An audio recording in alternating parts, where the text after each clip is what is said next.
नमस्कार दोस्तों, लाल घेरे में जो शख्स केक खिला रहे हैं वे कर्नाटक की कांग्रेस सरकार में हाउसिंग मंत्री जमीर अहमद खान हैं। जो शख्स मंत्री जी के हाथों से केक खा रहा है वो इनका पर्सनल सेक्रेटरी सरफराज खान है। इस फोटो को भी देखिए, सामने मंत्री जमीर हैं और बगल में उनके सेक्रेटरी सरफराज खान। अब इस तस्वीर को देखिए, मंत्री जी अपने सेक्रेटरी के बेटे का जन्मदिन मनाने पहुंचे। ऐसे दर्जनों फोटो हैं जो ये दिखाते हैं कि सिद्धरमैया के मंत्री जमीर अहमद के लिए उनके पर्सनल सेक्रेटरी सरफराज खान कितने खास हैं। अरे कहना क्या चाहते हो? बिल्कुल, आप कहेंगे कि मंत्री और सेक्रेटरी की ऐसी फोटो हमें क्यों दिखा रहे हैं, मुद्दा क्या है? तो मुद्दा यह है कि मंत्री जी के वेरी पर्सनल सेक्रेटरी से संबंधित ठिकानों पर कर्नाटक लोकायुक्त ने एक छापा डाला है। और आप ये जानकर ताज्जुब करेंगे कि मंत्री के पर्सनल सेक्रेटरी के पास से लगभग 14 करोड़ की संपत्ति मिली है। जी हाँ, एक मंत्री के पर्सनल सेक्रेटरी के पास 4 लग्जरी मतलब राजा महाराजाओं जैसे घर हैं, 37 एकड़ जमीन है, 3 करोड़ से ज्यादा की ज्वेलरी है और कई लग्जरी गाड़ियां हैं, कारें हैं और दूसरे निवेश भी हैं।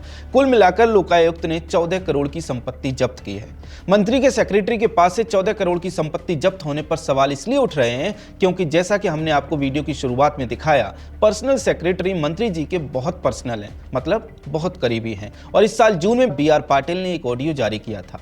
रिपोर्ट्स के मुताबिक उस ऑडियो में मंत्री जी के इन्हीं पर्सनल सेक्रेटरी सरफराज खान की आवाज थी।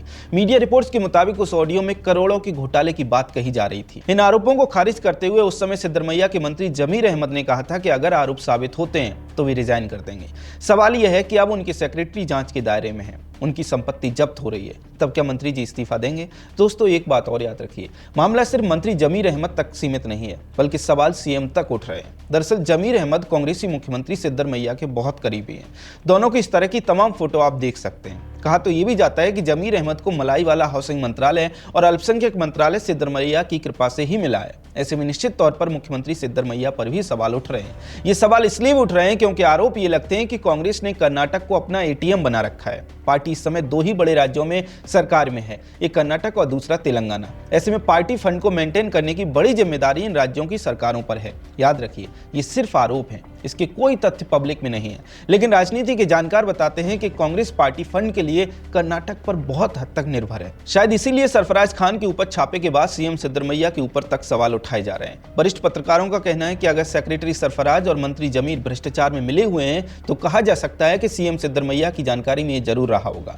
हालांकि इसकी कोई रिपोर्ट्स नहीं है, लेकिन अगर ऐसा है तो निश्चित तौर पर कहा जा सकता है कि सही मायनों में कर्नाटक में इस समय कांग्रेस पे चल रहा है। निश्चित तौर पर राहुल गांधी और कांग्रेस पार्टी इसके लिए CM सिद्धरमैया का धन्यवाद करते होंगे। खैर, इससे एक बार फिर इस बात पर मोहर लगती है कि कांग्रेस पार्टी बिना करप्शन के सर्वाइव नहीं कर सकती। हाल ही में हमने देखा कि EOW ने अपनी रिपोर्ट में बताया था कि छत्तीसगढ़ में सरकार में रहते हुए CM भूपेश बघेल का बेटा चैतन्य बघेल भ्रष्टाचार में लिप्त था और अब कर्नाटक में कांग्रेस सरकार की मंत्री का पर्सनल सेक्रेटरी भ्रष्टाचार में लिप्त पाया गया है। मतलब यह है कि कांग्रेस की सरकार में ऊपर से ही भ्रष्टाचार की शुरुआत होती है। राज्य बदल जाते हैं लेकिन कांग्रेस की भ्रष्टाचार का पैटर्न नहीं बदलता। मजे की बात यह है कि जहां भी कांग्रेस की सरकारें हैं या फिर थीं, वहां ऊपर से ही करोड़ों के भ्रष्टाचार के मामले सामने आ रहे हैं और आते रहे।